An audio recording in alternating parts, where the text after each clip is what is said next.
Did you know the Nazis employed female camp guards who served in camps like Auschwitz, Ravensbrück and Bergen-Belsen? They worked as Aufseherinnen, overseer, and were often notorious for their sadistic behavior. Why did the Germans employ female guards to begin with, as gender roles in the Third Reich were clearly defined? So it seemed. What role did these women play in the history of the concentration and death camps, and what happened with these women after the war?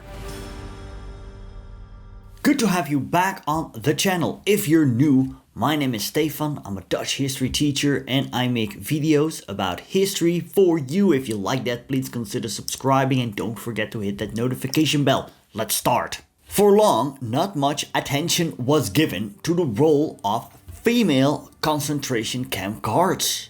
Women who had worked as Aufseherinnen in a concentration camp were presented as naive people who could not have foreseen the consequences of their choices. Seduced by propaganda and under the influence of acquaintances, often their husbands or boyfriends, they had accepted a job as overseer. The image was based on the notion that only men would be capable of violence, while women were seen as caring, apolitical beings, naturally inclined to care and help their fellow man.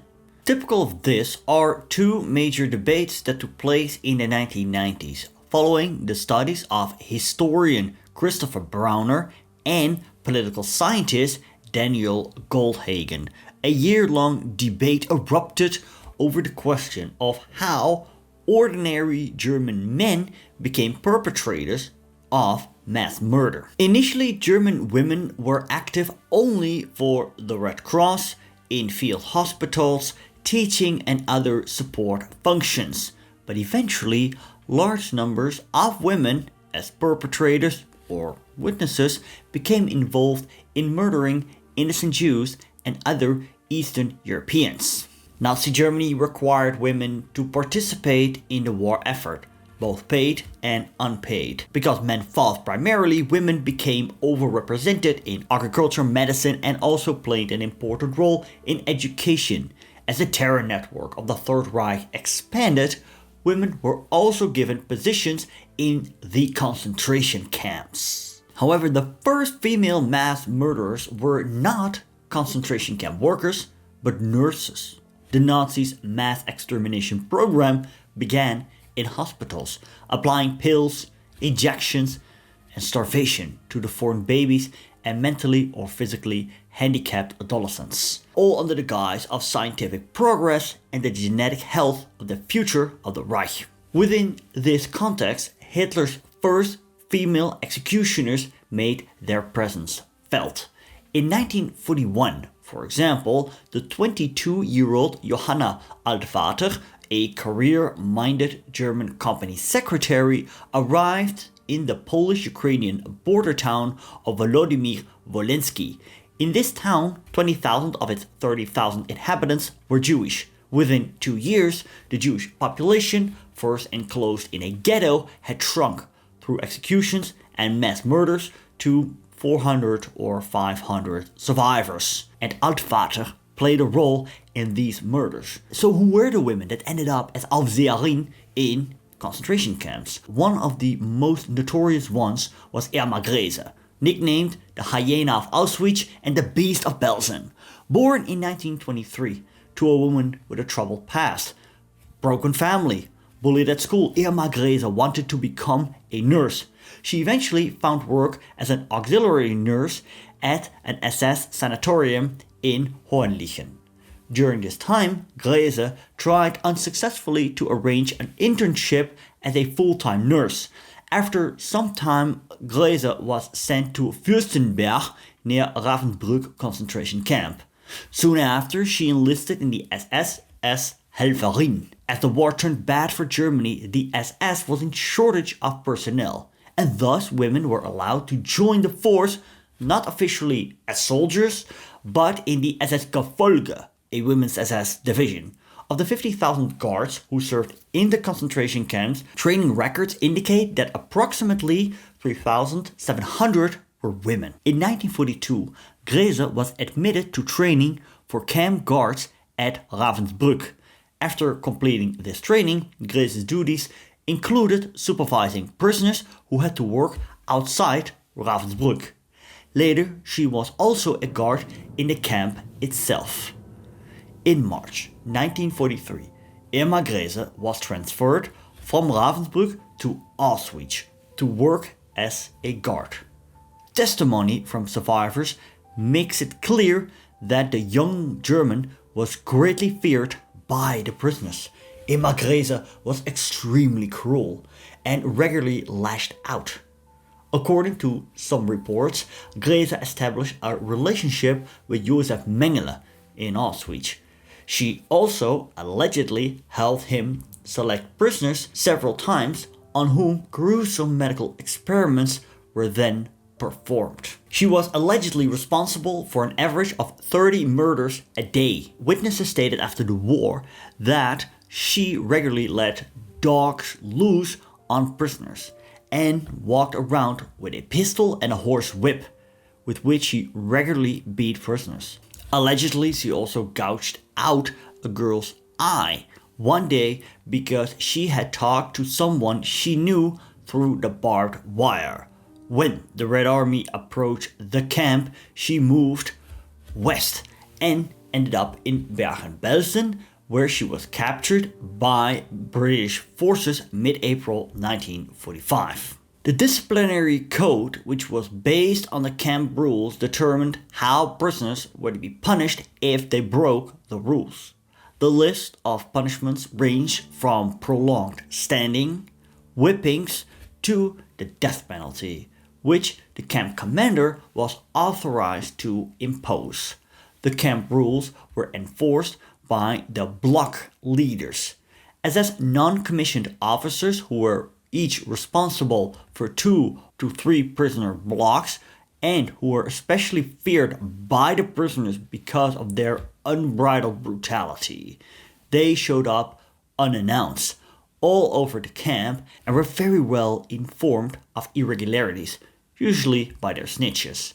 The block leaders were largely autocratic in their decisions to hand out punishments quickly. The female guards were no less cruel. They went about their jobs with corresponding vigor. Historical sources and reports from survivors show that they were no less cruel or brutal than their male colleagues in performing their duties. A French prisoner at Ravensbrück recounted how several female guards killed the weak and threw many of the girls to the ground and trampled them. Like their male counterparts, female guards were trained upon entering the camps to be hardened and severely punish prisoners if necessary. Many became accustomed to beating and kicking prisoners, sometimes to death, with their boots, sticks, truncheons, and, in the case of Irma Grese, with a whip. Some were involved in performing lethal sterilization experiments, and many were present during the selection of prisoners to be sent to the gas chambers. Some also carried a pistol and shot randomly at inmates. However, not all guards became equally accustomed to cruelty. Some former prisoners reported on humane guards. One of them, Krüger, is said to have shared extra food with her workers at Ravensbrück. So how did these guards, described by former prisoners as sadists and beasts, come to commit these crimes against humanity? Elisabeth Volkenrath, chief female overseer at Auschwitz and Bergen-Belsen, sentenced to death in 1945, was an unskilled laborer before she became a guard. Ruth Clausius, also sentenced to death for her exceptional cruelty, had dreamed of becoming a nurse, but because she left school too early, she became a saleswoman in a textile warehouse.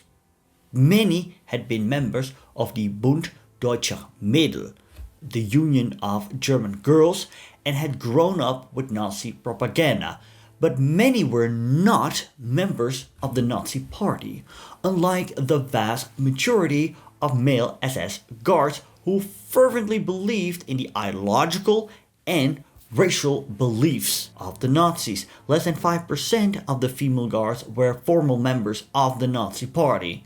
For some, the lure of a stable, well-paying job, complete with uniform and accommodations, was enough.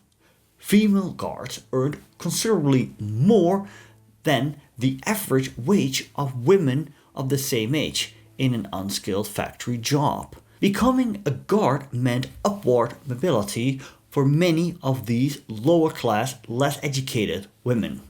Yet, the recruitment campaign started in 1942 failed to attract large numbers the SS needed to manage the increasing number of prisoners. Some women were immediately captured by the Allies once they liberated the concentration camps. When the British liberated Bergen-Belsen, they found a humanitarian disaster, as well as several camp guards that stayed behind. Among them, some female guards. One of these was filmed and photographed on the spot. Here you see Herta Bote. Soviet soldiers often executed female camp guards on the spot. Others were sent to the Gulag camps in Siberia. Of the 3,700 German and Austrian female guards, just 60 stood trial between 1945 and 1949. 21 were executed, including 10 hanged by the British, among which Irma Grese. Most disappeared after having spent time in Allied internment camps. They then married and changed their names. Some of them might still be alive today. Learn about what the Germans knew about the death camps. That was all for today. Cheers.